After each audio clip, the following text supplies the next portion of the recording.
ঘূর্ণিঝড়টির যে গতিবেগ সেটি আমরা বলেছি যে 90 থেকে 120 কিলোমিটার পর্যন্ত এবং দমকা হাওয়া আকারে এবং কোথাও কোথাও 130 কিলোমিটার পর্যন্ত হতে পারে।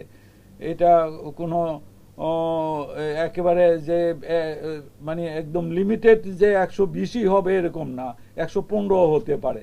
তবে এই প্রবল ঘূর্ণিঝড়ের গতিবেগ 120 পর্যন্তই হওয়ার সম্ভাবনা। ইতিমধ্যে আমরা কয়েকটা জায়গায় একটু বাতাসের গতিবেগ পেয়েছি, সেটা আপনাদেরকে একটু আমি পড়ে শোনাচ্ছি। যেমন পটুয়াখালীতে আমরা একটু পরে 72 কিলোমিটার পার আওয়ার গতিবেগে আমরা বাতাস রেকর্ড করেছি এবং মংলাতে 57 কিলোমিটার বেগে আমরা জোর হাওয়া রেকর্ড করেছি। এটা হলো এই দুইটা আমরা আপাতত রিপোর্ট পেয়েছি। অনেক জায়গা থেকে এখনো আমাদের রিপোর্ট এই 3টার সময় আসছে, এগুলি রেকর্ড হচ্ছে। আপনারা ইচ্ছা করলে আরও পরে নিতে পারবেন।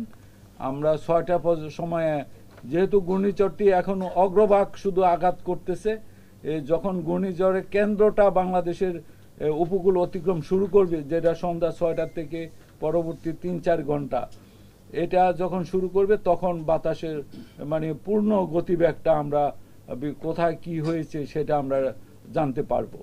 তবে এই রেকর্ডটা আজকে পাইতে আপনারা কালকে পেয়ে যাবেন সরাসরি আমাদের কাছ থেকে, যে কোন কোন অঞ্চলে কি পরিমাণ বাতাস রেকর্ড করা হয়েছে। এই একটা আরেকটা কথা আমি এখানে বলেছি, আপনারা বুঝতে পারছেন কিনা আমি জানি না। প্রবল ঘূর্ণিঝড়টির কেন্দ্র অতিক্রমের পর এর নিম্নভাগ অতিক্রম অব্যাহত থাকবে। এই কথাটা কি আপনারা কেউ বুঝতে পেরেছেন? যখন কেন্দ্রটা যখন ল্যান্ডে উঠে যাবে, তারপরে যে তার নিচের অংশ আরেকটা পার্ট থাকবে। আমি অগ্রভাগ বলেছি যে বিকাল থেকে শুরু হয়ে গেছে, সম্মুখভাগ। এটা প্রভাব অলরেডি দুপুরের পর থেকে শুরু হয়ে গেছে। এরপরে কেন্দ্রটা যাবে সন্ধ্যা 6টার থেকে আরম্ভ করবে, 3-4 ঘন্টার মধ্যে কেন্দ্রটা অতিক্রম শেষ হবে। কেন্দ্রের পরে যে তার নিচে আবার থাকবে এরকম একটা সার্কেল, বৃত্তের কেন্দ্রের সামনের ভাগ আসতেছে আগে, তারপরে কেন্দ্রটা, তারপরে আসবে তার নিচের ভাগ।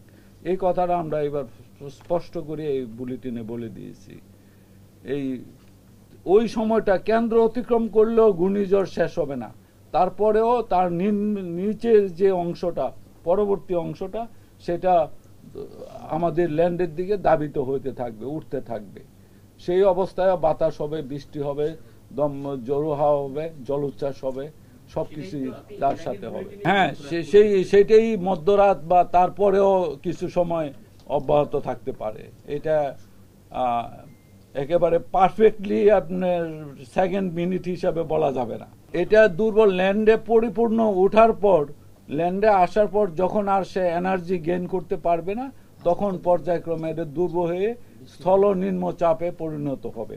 ল্যান্ডে আরো সময় লাগবে, কারণ তার একটা অংশ তখনও সাগরে থাকবে। কেন্দ্রটা ওঠার পরেও তার যে নিচের ভাগ, যেটা পরবর্তীতে অব্যাহত থাকবে, সেটা তখনও সাগরে বিরাজমান থাকবে। এই অংশটা না ওঠা পর্যন্ত আমরা বলতে পারবো না যে সাইক্লোন পরিপূর্ণভাবে ল্যান্ডে উঠে গেছে।